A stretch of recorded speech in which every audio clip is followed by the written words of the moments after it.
আমাদের প্রিয় নেতা, আমাদের চেয়ারম্যান তারেক রহমান, উনি ফরিদপুরের মাটিতে পা রাখবেন, অবশ্যই ভোটের মাঠে এটার প্রভাব পড়বে।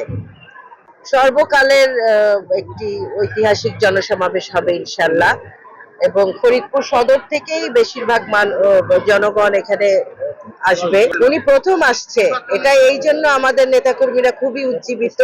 উনি প্রথম আসছে। 1991 সালে আমার মনে পড়ে বেগম খালেদা জিয়া এসেছিলেন আমার আব্বার নির্বাচনের সময়। এবার অনেক বছর পরে তার সুযোগ্য সন্তান আমাদের চেয়ারম্যান তারেক রহমান ফরিদপুরের মাটিতে পা রাখবেন। আমরা খুবই আনন্দিত এবং উজ্জীবিত নেতাকর্মীরা, এবং ফরিদপুরের জনগণও খুবই উচ্ছ্বসিত তার আগমনে। আমাদের কিছু আসলে অনেক বছর ফরিদপুরের বুকে কোনো কাজ হয়নি, আমরা অনেক পিছিয়ে গেছি, কোনো উন্নয়নের কাজ হয়নি। সিটি কর্পোরেশন ঘোষণা করার কথা ছিল, অর্ধেক করে সিটি কর্পোরেশন ঘোষণা হয়নি, বিভাগ ঘোষণা হয়নি, ফরিদপুর বিভাগ।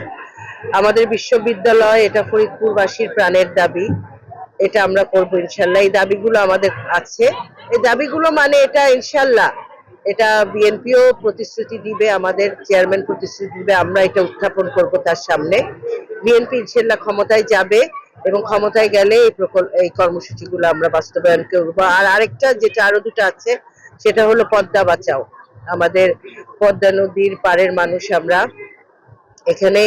এখানেই সব জীবিকা নির্বাহ করে, এই পদ্মা নদী থেকে আমাদের ফরিদপুরের মানুষ। তো পদ্মাকে নাব্যতা বাড়াতে হবে, গভীরতা বাড়াতে হবে, পদ্মা নদী ভাঙা রোধ করতে হবে, এগুলো আছে। এবং আমাদের গ্যাস, যদি গ্যাসের সরবরাহ হয় তাহলে ইন্ডাস্ট্রিয়ালাইজেশন মানে সহজ হবে।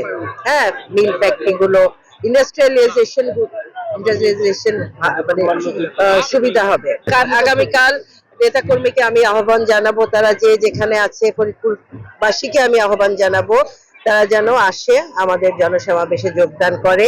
ইনশাআল্লাহ আমরা জনসমাবেশ সকলের যোগদানে আমরা সাফল্যমণ্ডিত করব।